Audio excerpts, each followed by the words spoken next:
Uttarakhand express में आप सभी का बहुत स्वागत है। आपके साथ मैं हूं नलिनी पांडे। उत्तरकाशी के वरुणावत पर्वत से आज एक बार फिर से पहाड़ी से पत्थर गिरने लगे हैं, जिसकी तस्वीरें सामने आई हैं। इससे साफ दिखाई दे रहा है कि एक बार फिर से वरुणावत पर्वत से पत्थर आ रहे हैं। हालात अभी सामान्य नहीं है। प्रशासन वरुणावत के लैंडस्लाइड पर लगातार नजर बनाए हुए है। इस पहाड़ी के नीचे रहने वाले 32 परिवारों को प्रशासन पहले खाली करा चुका है और नोटिस दे चुका है। आपको बता दें कि वरुणावत पर्वत से पिछले कई दिनों से लैंडस्लाइड हो रहा है, जिसके चलते वहां एक्सपर्ट की टीमों को भी भेजा जा चुका है।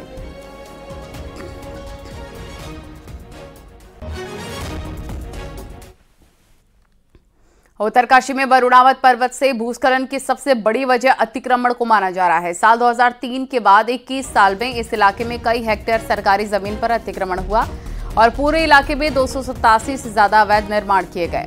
हैरानी की बात यह है कि साल 2003 में ही वरुणावत पर्वत पर हुए भूस्खलन के बाद इंदिरा कॉलोनी से लेकर गोफियारा तक लगभग 1.5 किलोमीटर हिस्से को बफर जोन में रखा गया। इतने सालों में अतिक्रमण के खिलाफ कोई कार्रवाई नहीं की गई।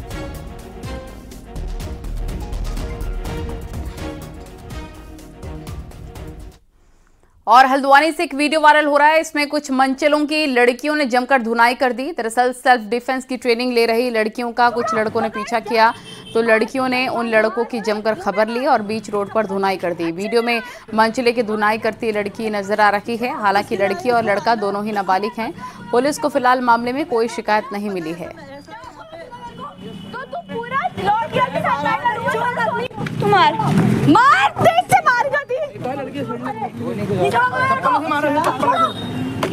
पकड़ जा, मार, पकड़, मार, मुंह पे मार। और हरिद्वार में बीजेपी नेताओं का एक वीडियो वायरल हो रहा है। इसमें पूर्व कैबिनेट मंत्री स्वामी यतीश्वरानंद बीजेपी नेताओं के साथ गाय से बात करते हुए नजर आ रहे हैं। वीडियो में यतीश्वरानंद कहते हैं कि गौ माता ने कहा है कि मुझे हरीश रावत से बचाओ। वीडियो में दिख रही दूसरी गाय पर एक बैनर भी लटकाया गया है, जिसमें लिखा है हरीश रावत से मुझे बचाओ। वीडियो में यतीश्वरानंद के साथ पूर्व विधायक संजय गुप्ता और बीजेपी के जिलाध्यक्ष संदीप गोयल भी मौजूद हैं।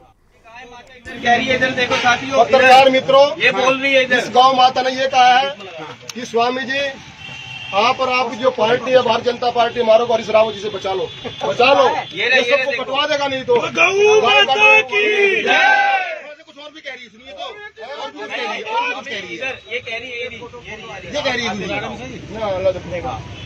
ये गाय माता, देखिए ये कह रही है कि मुझे हरीश रावत से बचाओ। गाय माता का आदेश हो गया है और भाजपा की लड़ाई हरीश रावत से। श्रीनगर में बीजेपी नेता लखपत भंडारी की मुसीबतें अब बढ़ सकती हैं। 2 दिन पहले बीजेपी नेता समेत 2 लोगों ने एक लड़के को थाने में लाकर उस पर नाबालिग लड़की को छेड़ने का आरोप लगाया था।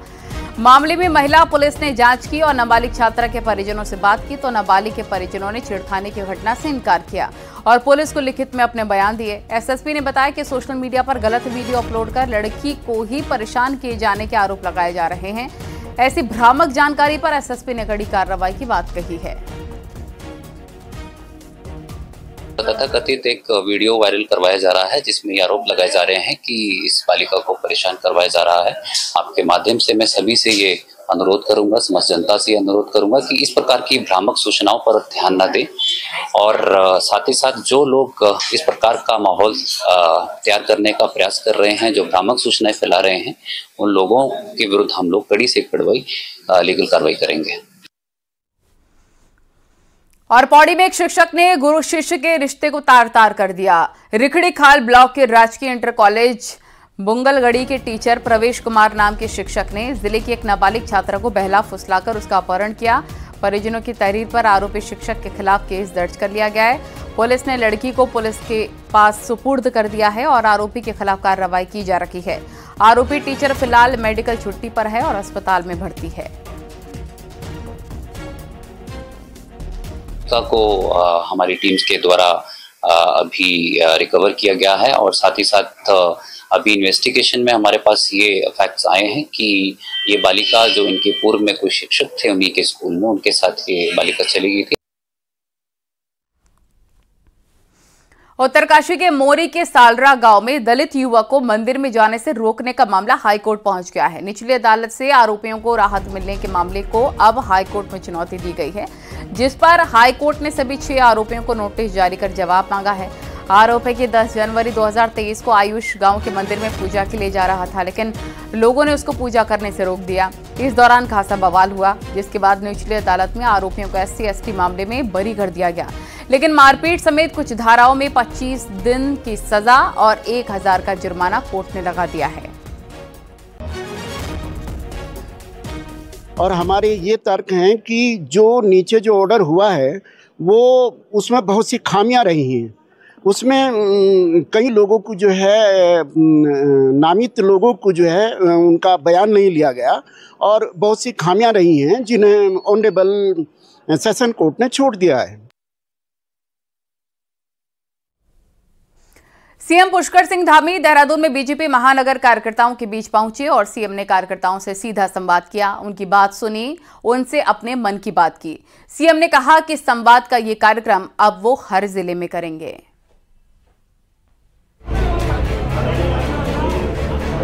मुख्यमंत्री पुष्कर सिंह धामी ने गुरुवार के 2 घंटे पार्टी के महानगर इकाई के कार्यकर्ताओं के साथ बिताए। उनके साथ जमीन पर बैठकर खाना भी खाया। सीएम ने कार्यकर्ताओं की जनहित से जुड़ी समस्याओं को सुना और एक-एक सुझाव और शिकायत को बकायदा खुद ही नोट भी किया। महिला कार्यकर्ता पूनम ममगाई ने कहा कि आपने कीर्तन मंडलियों को 1-1 लाख रुपए देने की घोषणा की थी, लेकिन ये योजना 1 साल बाद बंद कर दी गई, फिर इसे शुरू करना चाहिए। मुख्यमंत्री ने कार्यकर्ता की तारीफ की और कहा कि इस नवरात्र पर इसकी घोषणा कर दी जाएगी। अपने अपने क्षेत्रों में कार्यकर्ता पूरे परिश्रम से पूरे समर्पण के साथ लगते हैं, तो उन्हीं का परिणाम उसी का प्रतिफल है कि हम सभी चुनाव में हमको विजय से भी मिलती है, जनता तक हमारी बात पहुंचाते हैं। आज भी बहुत सारे सुझाव मिले हैं और यहाँ से हम संकल्प भी लेकर जा रहे हैं सारे लोग कि इस बार पार्टी का अभियान पूरी तरह से सफल बनाएंगे। मीटिंग में कार्यकर्ताओं ने खुलकर समस्याओं को रखा। किसी ने भू कानून पर बात रखी तो किसी ने सुरक्षा पर सख्ती की बात कही। कुछ और भी बातें सीएम धामी तक पहुंची, जिनमें शराब ठेकों के बाहर सड़क पर गाड़ी लगाकर शराब पीने वालों पर सख्ती की जाए। डेमोग्राफिक चेंज को लेकर भी चिंता जताई गई। शहर भर में रोज खुल रहे रेहड़ी ठेली वालों का सत्यापन कराने की मांग उठाई। शहर में ट्रैफिक जाम और जल भराव की समस्या भी प्रमुख तौर पर उठी। अस्पतालों में आयुष्मान योजना के तहत होने वाले इलाज की भी शिकायत हुई। हमारा भू कानून का मुद्दा है, हमारे उत्तराखंड का। मैं एक उत्तराखंड की बेटी हूँ, मैं इस पीड़ा को जानती हूँ। हमें जो है अपना व्यक्तिगत कोई सवाल नहीं है, मेरा था प्रदेश हित के लिए। हमें भू कानून चाहिए किसी भी हाल में।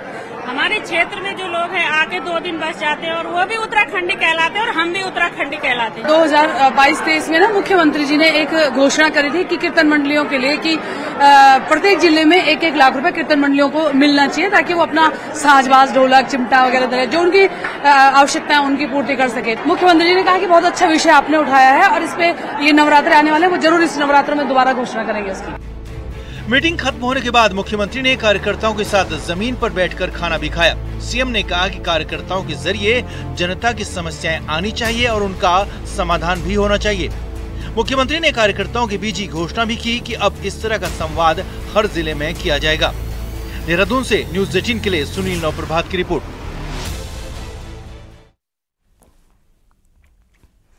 आय से अधिक संपत्ति के मामले में कार्रवाई की जाएगी। मुख्यमंत्री पुष्कर सिंह धामी का कहना है कि सरकार जीरो टॉलरेंस की पॉलिसी पर काम कर रही है और आय से अधिक संपत्ति का कोई भी मामला आएगा उसकी जांच की जाएगी और दूध का दूध, पानी का पानी होगा। सरकार बिल्कुल पारदर्शिता के आधार पर बिल्कुल भ्रष्टाचार मुक्त सरकार है और कहीं पर भी उसकी जांच होगी। अगर किसी ने भी कोई चीज दी है तो जांच होगी और जांच में दूध का दूध होगा, पानी का पानी होगा। बीजेपी प्रदेश अध्यक्ष ने एक बार फिर से कांग्रेस विधायकों को बीजेपी में आने का ऑफर दिया है, तो कांग्रेस ने ऑफर पर करारा जवाब दिया।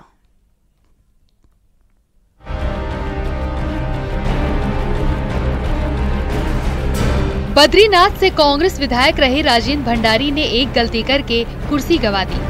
लोकसभा चुनाव से पहले बीजेपी में जाने का फैसला किया तो विधायक पद से हाथ धोना पड़ा। अब उसी बद्रीनाथ से बीजेपी के पूर्व विधायक और मौजूदा अध्यक्ष महेंद्र भट्ट ने फिर ऑफर दिया है। महेंद्र भट्ट ने कहा कि बाद में विधायकों को देरी का अफसोस होता है, इसीलिए यही समय है और सही समय है। 15 सितंबर तक सदस्यता अभियान चल रहा है, इसीलिए तुरंत आए। तो बद्रीनाथ के नए कांग्रेस विधायक लखपत बुटोला का भी जवाब आया। बुटोला ने कहा कि बीजेपी के कार्यकर्ता बस दरी बिछाएंगे, कांग्रेसी ही राज करेंगे और यही अब जनता करेगी। कांग्रेस के विधायक भी अभी आना चाहें तो आ सकते हैं आप? नहीं, वो अभी से मना कहाँ कर रहे हैं, लेकिन वो ठीक टाइम पे आएंगे तो निर्णय होने विलम्ब लगेगा। अभी से आना, आजकल सदस्यता अभियान चला, अभी 15 सितंबर तक जो आना चाहे उनका सबका स्वागत है। मुझे लगता है कि भाजपा ने जितने भी कैबिनेट मिनिस्टर हैं उसमें 60% तो कांग्रेस मूल के हैं। शायद सीएम भी अब कांग्रेस मूल के बनाएंगे, राज्यसभा संसद भी कांग्रेस मूल के भेजेंगे, कार्यकर्ता केवल इनकी दरी बिछाएंगे। ये बेहतर होता लोकतंत्र में, अपनी पार्टी को मजबूत करें, अपने कार्यकर्ताओं पे भरोसा करें और अपने नेताओं पे भरोसा करें। अगर कांग्रेस के नेताओं और कांग्रेस पे इतना भरोसा है तो जनता सत्ता कांग्रेस को ही देगी 27 में, भट्ट जी चिंता न करें। बीजेपी बार बार विधायकों को खुला ऑफर देकर कांग्रेस का कॉन्फिडेंस तोड़ना चाहती है, लेकिन पूर्व विधायक राजेंद्र भंडारी को लगे झटके के बाद कांग्रेस विधायक अंदर खाने शांत हैं और ऐन वक्त पर बिना वजह विधायकी छोड़ने की गलती कोई शायद ही करे। दीपांकर भट्ट, न्यूज़ 18, देहरादून।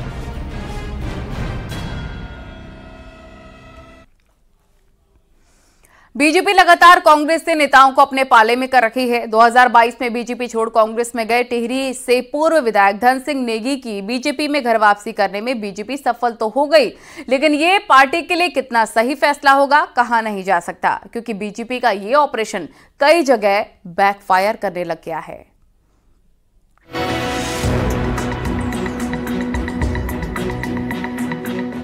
ये जो अभी षड्यंत्र रचा रहे हैं उन लोगों से ये पूछिए, उनसे 5-5, 10-10 साल का जो है आप हिसाब मांगिए कि आपने कौन सी जगह एक पत्थर लगाए, कौन सी सड़क बनाई है, कौन सा आपने स्कूल बनाया है, कौन सी आपने बिल्डिंग बनाई, कौन से आपने डिग्री कॉलेज की बात करी है। आप देखिए, आपके जो गढ़ अम्बेडकर जो 28 साल पुरानी सड़क थी, क्या इन जो पूर्व में विधायक रहे, क्या इन लोगों को पैसा नहीं मिलता था?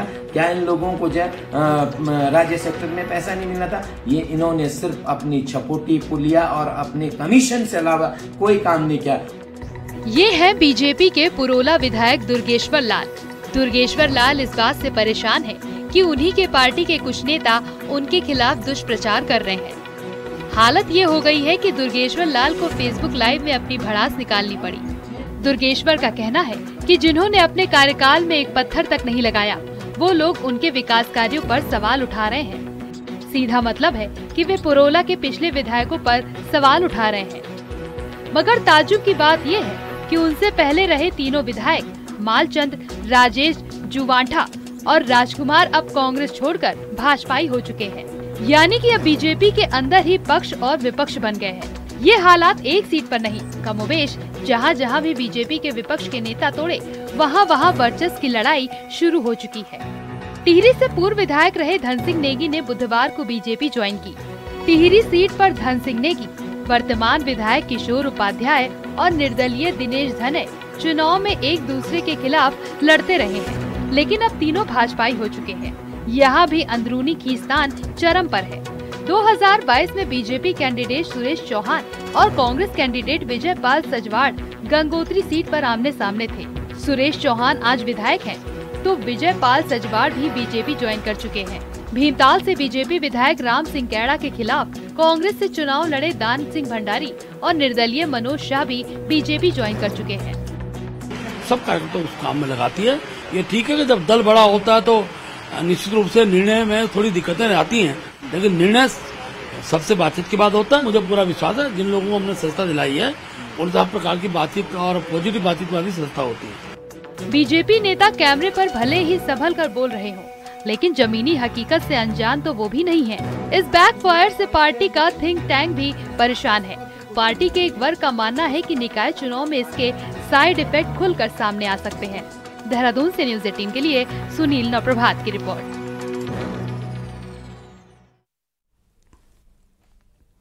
और उत्तराखंड में बड़ा प्रशासनिक फेरबदल हुआ है, जिसमें 6 जिलों के डीएम बदले गए हैं। समीन बंसल देहरादून के नए डीएम बनाए गए हैं। साथ ही हरिद्वार के नए डीएम कमरेंद्र सिंह बने हैं, जबकि संदीप तिवारी चमोली के नए डीएम हैं। इसके साथ ही कई जिलों के सीडीओ भी बदले गए, जबकि दीपक रावत को सेक्रेटरी सीएम की भी जिम्मेदारी मिली है। प्रकाश चंद बने निदेशक समाज कल्याण का जिमट, तो झरना कामथांग बीजी विद्यालय शिक्षा बनाई गई हैं, जबकि रामदत्त पालीवाल डायरेक्टर मंडी परिषद और हरिचंद्र सेमवाल आबकारी आयुक्त बने।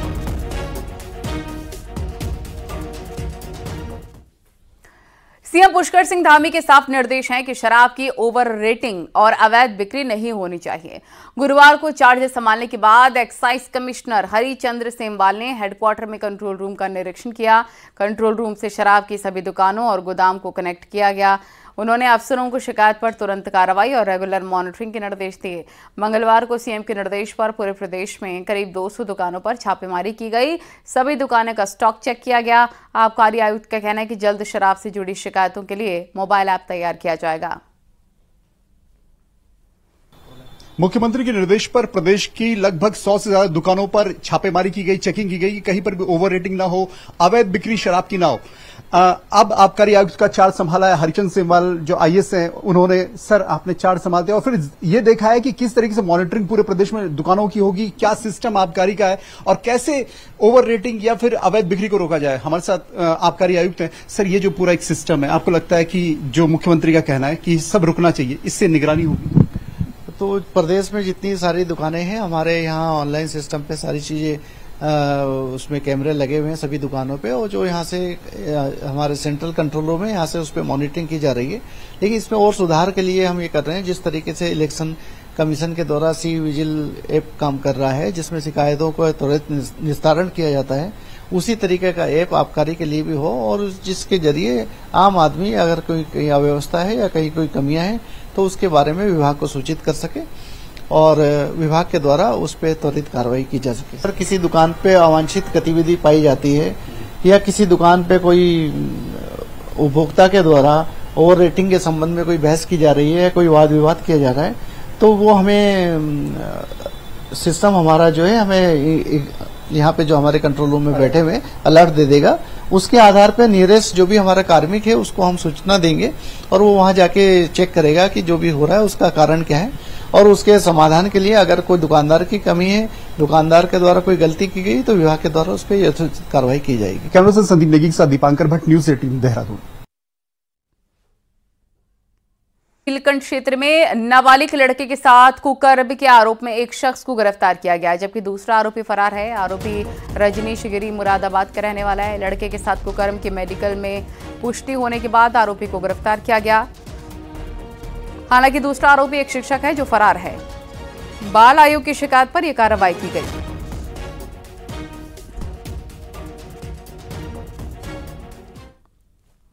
केदारनाथ धाम में स्थानीय लोगों के लिए फ्री हेली को शुरू किया गया है। केदार घाटी में आई आपदा के बाद वहां व्यापार कर रहे व्यापारियों को रेस्क्यू कर लाया गया था। उनके लिए फ्री हेली सेवा है, जिससे वो केदारनाथ में अपना व्यवसाय कर सकेंगे।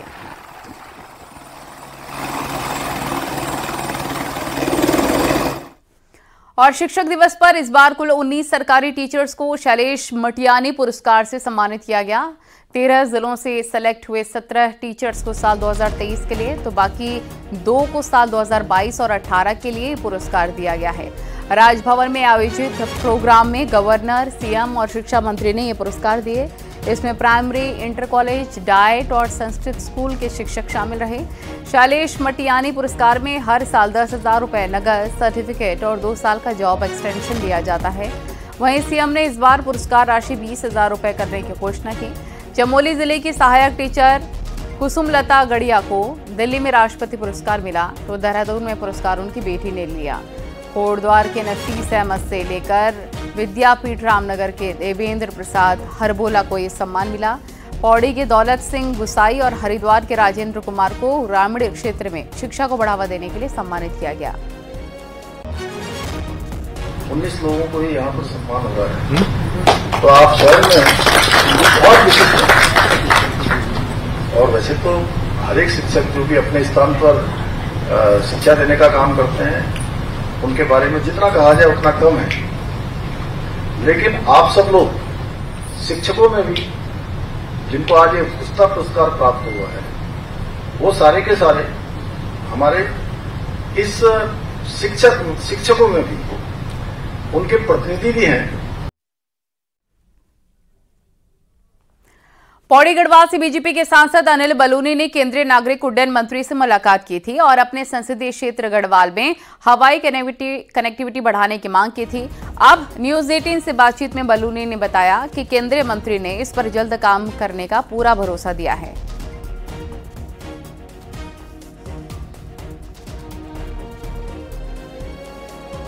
जो सिविल एविएशन मिनिस्टर उनसे बातचीत हुई है और काफी लंबी चौड़ी गढ़वाल लोकसभा में जो हमारा क्षेत्र है वो उसमें किस प्रकार से जो हवाई सेवाएं हैं और विशेषकर क्योंकि एयरपोर्ट्स नहीं तो हेली सेवाएं जो हैं उनको कनेक्टिविटी कैसे हो सके और उड़ान योजना के तहत, क्योंकि उड़ान योजनाओं में सब्सिडाइज्ड होता है, हमारे जो पहाड़ के लोग हैं उनको सस्ती हवाई सेवा मिल पाए, उसके लिए मेरी बातचीत हुई है।